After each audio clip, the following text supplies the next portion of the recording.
Hey guys, Cam315 back at it with another video for you guys. What the heck? Here on Cam315 Talk Sports, and we are here to talk about more Chris Paul stuff. Chris Paul ended up having his return home, return to LAC press conference, and essentially he gave some quotes. I just checked YouTube. They did put the entirety of his press conference on the Clippers YouTube channel. So if you wanted to check that out, go to the YouTube. It's 17 minutes long. He had some insightful words and stuff like that he had to say and things like that. And we're going to kind of break down some quotes that he said, talk about some things, but at the same time, kind of enjoy, like, hey, the man's back. So, yeah. Hey, sorry for that. I had to leave and go take care of some other business. But regardless, Clippers introduced Chris Paul back, and he had his press conference, and man, was it one of happiness. I know for him, very emotional because the man damn near was brought to tears. But yeah, man, it was obviously a great time, a great you know, just seeing this dude wear it, the Clipper colors and stuff like that again. He already did a photo shoot with the red jerseys on. It's just great to see him wearing the Clipper jersey again. So, yeah, I hope not to be long here in this video, but we're going to just talk about some points he made a mention in the video and stuff like that, or in the press conference and things like that. So, yeah. Now, essentially, he talked about, because somebody asked him a question about returning. He said it was basically a no-brainer deal with him coming back. And he also alluded the fact, like, people just, because I think somebody brought up the questions about him taking a reserve role, and basically he kind of responded in a way where he's like, well, what people go out there and put out there doesn't exactly mean anything. Like, with what the fact that people, because it looked like this, or it sounded like the dude wanted to still be a starter, but clearly with what the guy was all obviously saying, like, he wanted to be at home, to be close to his family and everything. I figured like he would just take whatever role the Clippers decided to give him. So that's kind of the whole thing there. He ended up actually thanking the San Antonio Spurs, which was his last team he was with. He goes on to say, without that last year in San Antonio, if it doesn't happen, then he basically says, like, I don't have the opportunity to play here. So there's that. He also talks about getting his jersey retired. About, because I think Joey Lynn asked him the question about you know, his jersey being retired by the Clippers, and he basically said, with obviously with everything that has obviously happened in his career with the Clippers and everything, he said it would be it would mean the world to him if that was to happen. So Chris Paul retirement, jersey retirement night will probably happen at some point. I would not be shocked if he's the first guy to go up there now, the way it sounds. He also talks about how he's also been in contact with Steve Ballmer. He says, like, yeah, Steve, obviously when he first met him at the time, when he first was the owner of the team, he was amazing then, and then obviously he's still amazing now. And basically we find out he's still been in contact with him this entire time, and stuff like that. So yeah. Now, he goes on to say that now that he's playing for the Clippers again, if he's being honest, I wanted to get back and play here by any means necessary. I think probably I would say after his time in Phoenix, I think that's when he came to the realization when he went from Phoenix to, I believe, Golden State. I think that's when he is like, yeah, I'm probably not going to be on another good team again for a long time. And I bet you that's probably when, you know, he realized, like, dog, I probably want to go home. Or shit, to be honest, you can make the case like maybe the OKC time, because remember ended up being traded to OKC for Russell Westbrook, And maybe that's when it, came into the whole thing of like I kind of wanted to get back to playing here. Obviously, he had though a few good seasons with the Suns, but then he got traded to Golden State. I think when he got traded to Golden State and the fact that he was with in California, but he was only in NorCal, not Southern California, I could see where maybe at some point he's like, you know what, damn man, it's like, well, if I'm going back to California, well, shit, I should just go back to the frickin' Clippers. But then he ended up getting traded to going to San Antonio. Um, and then obviously that's what happened and stuff like that. So it is a pretty cool statement to hear for him say that and everything. So that was pretty cool to hear that like the dude probably tried everything within his power to maybe go back home or go back to the Clippers, but obviously he was still on that contract he was with the Rockets, so he was just basically being or oh well he ended up getting a new contract from the Suns, but you get my point, right? So that's the whole thing. He did talk about playing for Tyronn Lue. He says he's excited to play for Tyronn Lue. Ty Lue was his assistant coach, I think probably in his first stint with the Clippers. And then Ty Lue is one of those coaches I think teams have to prepare for him too.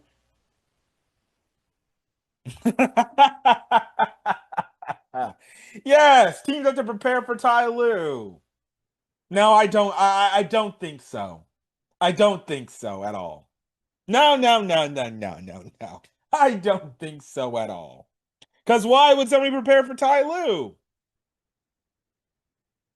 That dude can't coach. So sorry.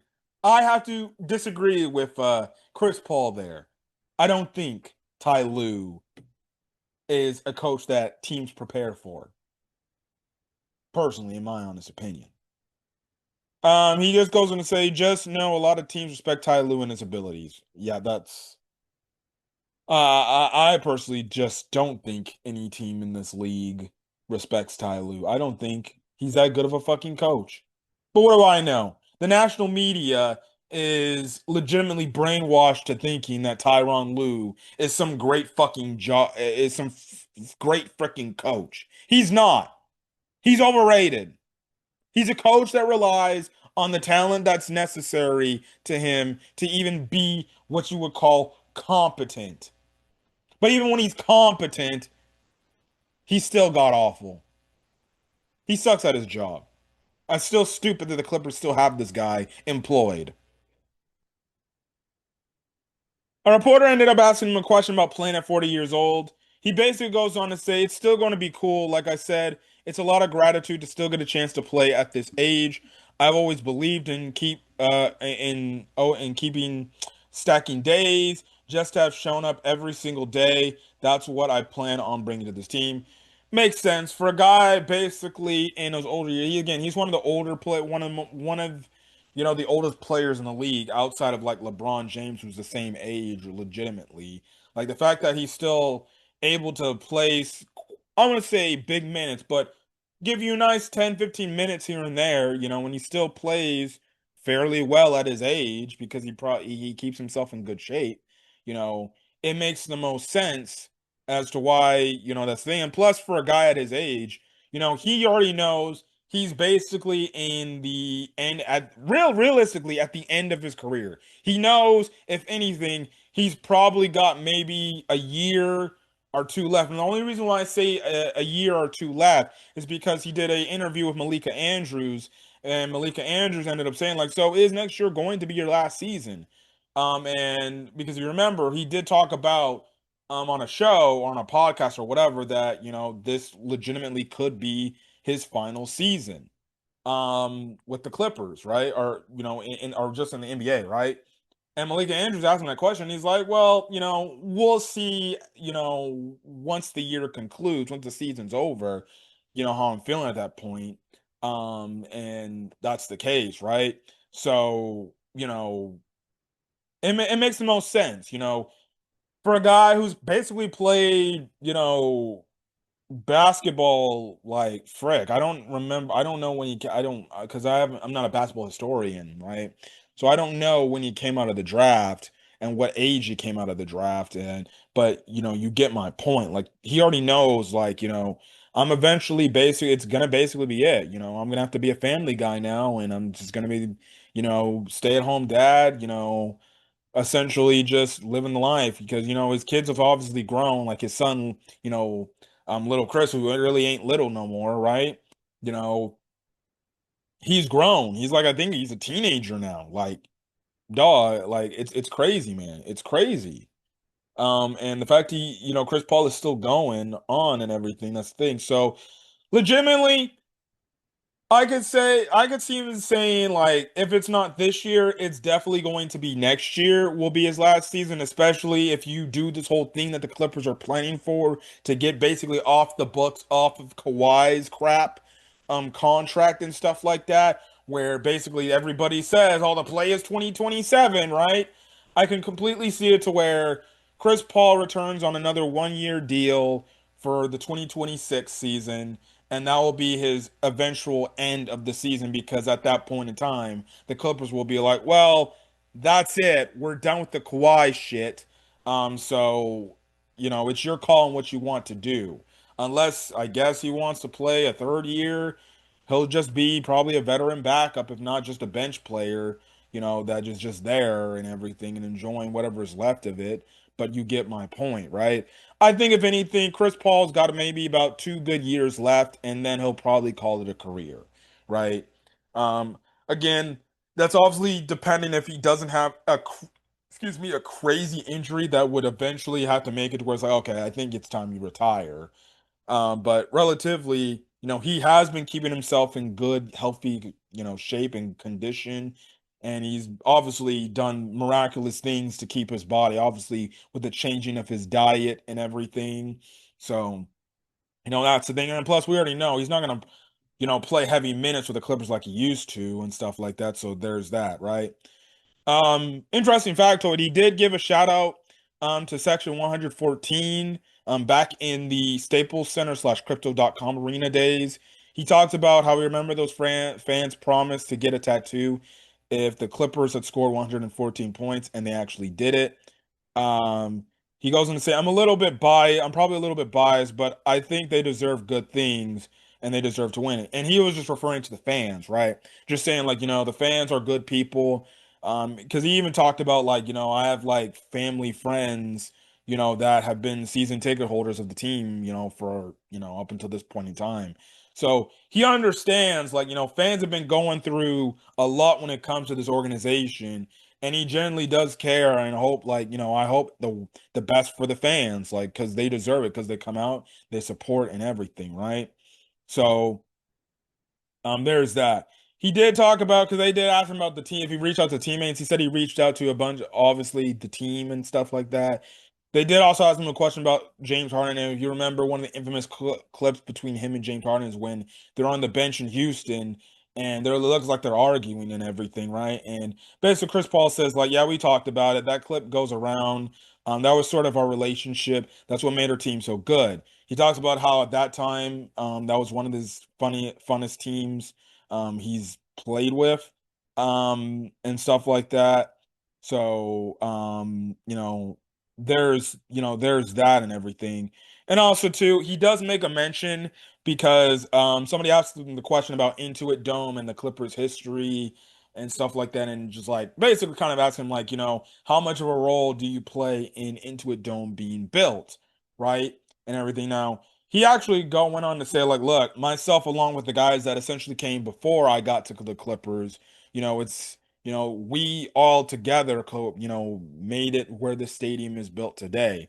Now, personally, again, I personally think, if not for Lob City, Blake, DeAndre Jordan, Chris Paul, and obviously Steve Ballmer and stuff like that, this is not even an idea because that's the thing. Like, truly, that's why Intuit Dome was obviously built, mostly because of the Lob City Clippers. But I do like the fact that Chris Paul said, "Look, man, yeah, look, it's great to hear. Like, some people may feel like that, but realistically, there was a lot of people before I came here that laid the foundation." Because he talked about Elton Brand, who for some Clipper fans, he's not really liked, right? He said BD Baron, which is Baron Davis, Norm Nixon. He said Blake Griffin and DeAndre. He didn't list any other guys like Corey Maggette or stuff like that, but you get the point. The whole point of his whole thing was the fact that, like, legitimately, he said, look, yeah, I just played a part in getting this building up, around and stuff like that, right? But all together, like, it's the guys that came before us that even got us to where we're at today, to even have this stadium being built. And I do like the fact that, he brought up the team's history. Yeah, it's not the best, but, he mentions players that came through the organization that were fan favorite players and were really solid players at best, too. And, even if it may be the most minute and littlest thing, right? Um, Deep down, they all together played a part in Intuit Dome being built. He then talked about how he watched the first Intuit Dome game in a preseason game, and basically he's been paying attention to the building since then. Like, fuck, who wouldn't? The building's amazing. Again, I've only seen like what's up on the main field concourse level and the fucking Terrence level. But when you see clips of the freaking like the locker room area, you see the freaking basketball courts. Actually, the fans can see the actually practice basketball courts, but you know, whenever you see the training room stuff on video due to beat reporters and stuff like that. And even on top of it, like the sweet access area on basically the floor level and everything where the players run through, like, dog, like, it's fucking impressive with what it is, what's in the stadium. So, of course, again, it's something that's attractive to some players. Again, into a dome right now is the best NBA stadium in the NBA. No ifs, ands, or buts. I don't care. Like, it is the best stadium, hands down, in the league today. And I don't even know whatever, brand new stadiums any other teams can legitimately get. I still even think, even if a team were to get a brand new fucking stadium, any of these NBA teams were to get a brand new stadium, it still would be uncomparable to that of whatever Intuit Dome is. And I don't know if any other team that would get a new stadium could ever top what Intuit Dome brings. Like, legitimately, the Halo board is, something big, something enough within it is. And then essentially the stadium is its own little fucking plaza area. Like, legitimately. Now, will some teams steal the idea of the wall and, maybe teams will start to do the whole thing of like, oh, it's a fan only section. I could definitely see it to where maybe sometimes if a new stadium for an NBA team is built, they may actually do what the Clippers did and have a fan only section. I could 100% see that. We'll see, but that's the thing. So, there's that. And then obviously after the press conference, I believe if you were probably like a freaking season ticket member holder type of thing, right?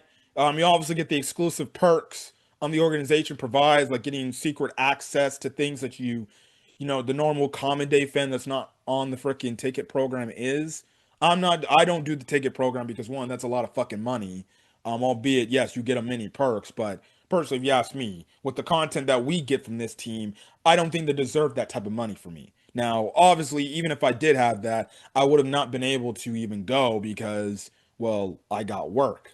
Like, legitimately, when this was going on, like, I was at work at my desk working. So legitimately, I would have no chance to do it. But, Chris Paul came out, the fans were chanting CP3, CP3. Obviously, you can tell there's many clips going around. Even the Clippers main page talked about how, or even showed like you could see like this dude was emotional.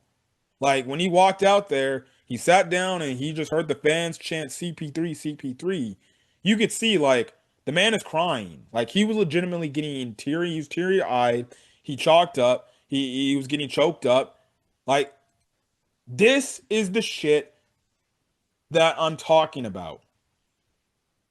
And legitimately, this legitimately is what I'm talking about. This is what I like in my favorite sports team, whether it's the Clippers, the Angels, or the Chicago Bears. when you have a player that shows emotion and shows that they're as passionate as the fan base about the said team they rep, it's a beautiful thing to watch because it shows you they truly do care about the organization. It shows you they truly do care about the fan base. I said this in my video last time on Chris Paul signing. Chris Paul is one of the heart and soul members of the Clippers. If not, he was the heart and soul of the Clippers during the Lob City years. Like he embodied everything it was to be a Clipper, especially more modern. A guy that's works hard, gritty, expects and demands the most, and is just gonna will his team. And that's what Chris Paul was. And to see that clip of he walking in, fans chanting his name, CP3, CP3, and the dude gets chalked up and he's crying because that's how much this means to him. It shows you how much he missed being back at home and how much he missed playing for the organization. And as a fan, that's what I love to see. It's no fake shit. It's no, I'm going to go out there and say the corporate shit. Oh, yeah, we're going to go bring a championship. I'm glad to be here and stuff like that. Seeing Chris Paul cry today, that's something from the heart. That's something that means something to people, to fans, especially the fans that have fallen out of love with this team because of number 2 and number 13. Because of 213. I'm one of those fans that I hate the product that the Clippers are forcing down fans' throats. And I don't give a shit whether you think the roster construction or the way Lawrence Frank did the roster today was an A fucking plus. I still think it's a C plus. Passable. Because my A plus to me, you kick Kawhi Leonard to the curb and you kick James Harden to the curb and you start a rebuild. That's my A plus move. But it's not a corporate thing. It's not a shield response. Chris Paul showed emotion today. And the way he spoke today, and it's the way he spoke about the fans. That's why he'll forever be loved.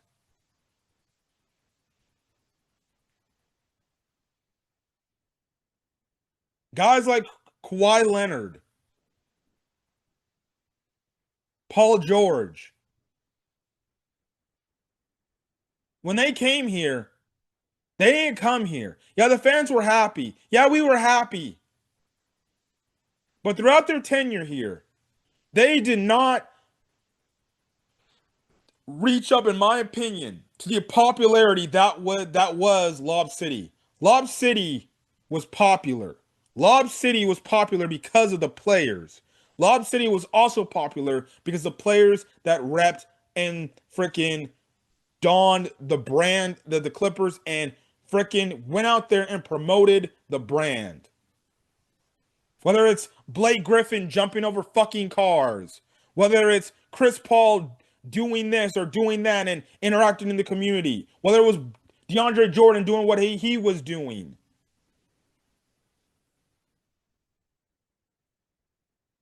That's what I'm talking about.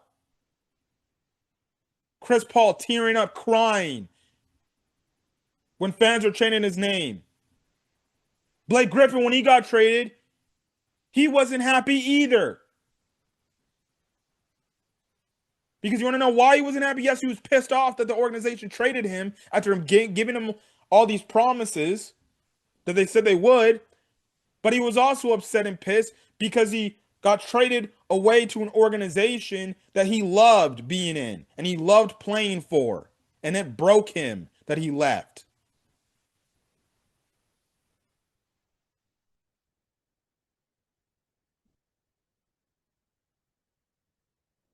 Those are dudes that cared about playing for this team, that cared about playing for the fans of this city that are Clipper fans.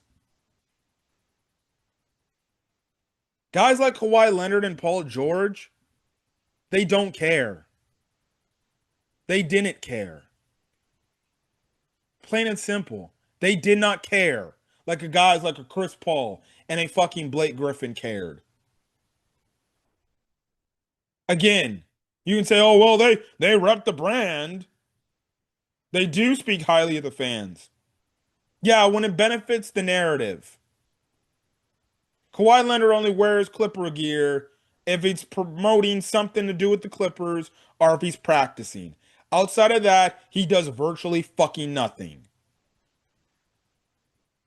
He doesn't promote the brand. He doesn't speak about the brand. He doesn't go out there in public settings promoting it and saying how much greatness that this Clippers organization is. Doesn't do that. It's the same old, same old. He comes into work, clocks in, does what he needs to do, clocks out, goes home. In his tenure here, has he impacted the brand of the Clippers? No, he hasn't. If anything, he's more known as, oh, well, maybe the Clippers will see if he's good to go. But outside of that, Kawhi hasn't done shit. And I can tell he doesn't care about the fans, even when he goes in the press conference thanking the fans for supporting and cheering the team on.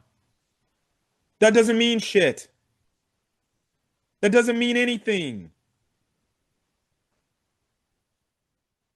It's all empty words coming from Kawhi. Because we know he doesn't mean that. Because if he did, from the moment he got here, he would have talked about how we owe it to the fans of this organization to pick up where Lob City last left off and take this team, this organization, where they couldn't get to. And we owe it to the fans to do that. Paul George, yeah, he wore all these Clipper brands and stuff like that. But who the hell cares? I don't take a stock in whatever Paul George fucking says at this point in time. You want to know why I don't take a stock in whatever Paul George says this time? Go watch his podcast P videos after the Clippers said, we're not offering you the max contract. The same dude who went on his podcast and tried to turn and flip the narrative and make himself look like the good guy in all this whole situation and try to get the media to turn on the Clippers for saying, oh, you're making a big mistake not signing Chris or not signing Paul George. You should have resigned Paul George. It's it for you guys. And then next what? And guess what? Even though I don't take no stock in it, the Clippers still won 50 plus games. You get my point. Paul George tried to spin some narrative thinking he was bigger than the team. That the only reason why the team was competitive was because of me. So I deserve a max contract with a no trade clause. You hear what he said on his podcast after the Clippers told him, no, you're not getting your way this time. He went to basically trash the organization on the way out. And then, like Paul George fashion, he wonders why in his first game back in LA against the Clippers, he's wondering why fans in Intuit Dome are booing him. And he goes on his podcast a few days later talking about, I don't know why the fans booed me. I honestly thought it was ungrateful that they did after everything I've done for them. Like, it was something I didn't expect. And then throwing in the petty shot that, oh, I expected more people to be in the building. You want to know? See, and that's the dumbass crap that gets Paul George in trouble because he talks too damn much. Paul George wonders why he gets booed by the fan base and the fan base don't value him. And they only really, some fan base members really only value him for the 2021 year, but most people don't value him. You want to know why? Because of what he said on the way out. He could have been graceful and said, "No, I really am appreciative, of my time in with the Clippers. Yeah, it didn't end the way we did. We were supposed to do it, what we promised the fan base, that amazing fan base that comes out and supports every single day. And to them, I wholeheartedly apologize because we know we sacrificed a lot to try to win a championship and we just came up short. And for that, I hold myself accountable for that.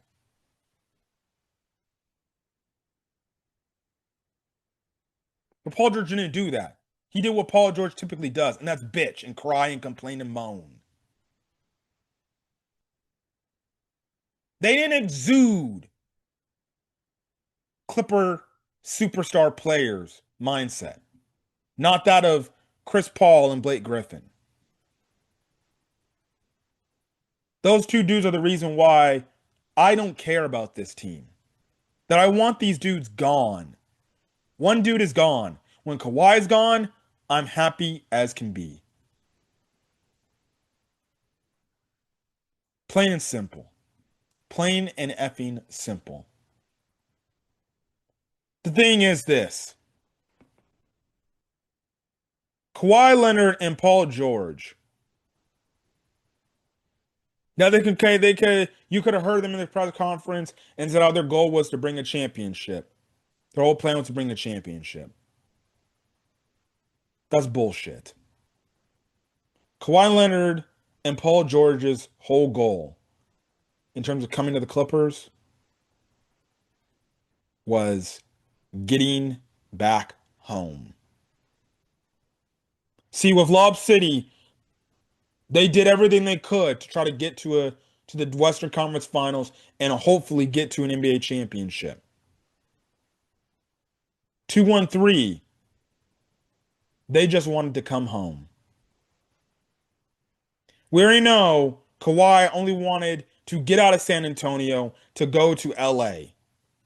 So he stuck it and dealt with 1 year in Toronto so he could come back home. Kawhi only cared about coming back home. Paul George, same fucking boat. When he found out there could be an out and he said, "Oh, I can go back home," he pushed for it to happen. And that's when he said, "Okay, see, thank you for everything, but peace." He wanted to go back home.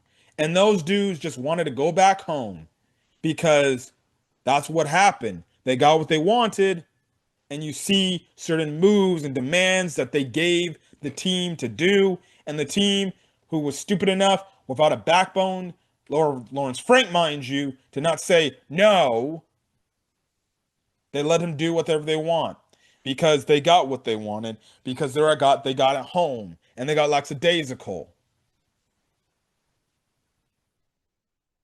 You can tell that whole reason because of especially with Paul George's podcast P. He never wanted to leave the Clippers, but he only had to leave the Clippers because the 76ers were offering him the contract that he wanted, that the Clippers weren't going to give him, which only adds into the theory and makes it 100% true. He only cared about coming home. Paul George and Kawhi Leonard ain't shit. They're two dudes that showed up in the building, got what they wanted, and they got to be at home and just chillax and play ball, and that's it. That's the difference between 213 and Lob City. Lob City embraced the fans. 213, they were just here because their mission statement was, "I'm coming home, I'm coming home. Tell the world I'm coming home." That's all they cared about. So, this was a feel good moment. It was great to see Chris back, talk about the Clippers and how much the organization truly means to him. It's a lot more easier to digest than the corporate nonchalant stuff that 213 kept freaking spewing. And for once, I said it before and I'll say it again. There's only probably three likable Clippers on this team. That's Zubac, Batum, and most 100% most definitely number one, Chris Paul. So that's basically all I got to say. That's all I have to say. Nothing else that needs to be said. So, yeah. Anyways, well, that's probably the last Clipper video I do. I thought that, I said, like, the next Clipper video will be something that I talk about probably in regards to Chris Paul. Going forward, I got bigger and better things to do. And it's called Chicago Bears football. So if you don't care about my Chicago Bears takes, well, too damn bad. That's what I'm going to be talking about for my football team. Chicago Bears football is back in full session. I was almost this close to making a video talking about why Bear fans are overreacting to stupid training camp. Maybe I'll just do that shit just in general. But you get my point. Chicago Bears football will be back in session. Game recaps will start once the first preseason game gets underway, which I believe might be this weekend or in two, not this weekend, in 2 weeks. And also, too, I actually am going to Chicago. I don't know if I'll see the Chicago Bears Bills preseason game, but probably not because I think I'm gonna get there to Chicago a day after the preseason takes place. So there's that. But altogether, I will talk in general talk, sports as a whole, NFL as a whole, with my uncle Daryl on our weekly recaps and stuff like that. So look forward to that, and we'll maybe talk about one of your favorite teams on there. So football season's finally coming back. Thank God. Look, I love my baseball, but shit, there is nothing else, and football's my number one sport. So at least something's coming up that's mildly interesting to watch. Anyways, I'm getting out of here, guys. Guys, like the video, leave a like, put in the comment section your thoughts on what Chris Paul said in the press conference today and at the fan experience event that they had, welcoming thing, and then hit the subscribe button if you want to get more Clippers content. I hope going into next season, I'm more consistent with my Clipper game recaps. I hope to do that more often next year and stuff like that. I don't know if we'll get every game in, but you get my point. I want to be more consistent at that, alongside obviously my how consistent I am when it comes to talking about Chicago Bears football and NFL in general. But yeah, that's basically it. I'm gonna get it for guys. Catch you guys next video. Till then, guys, stay safe out there. Have a great rest of your day or your night watching this video. Until then, guys, I will see you on the next video on the channel and stuff like that. Till then, guys, peace.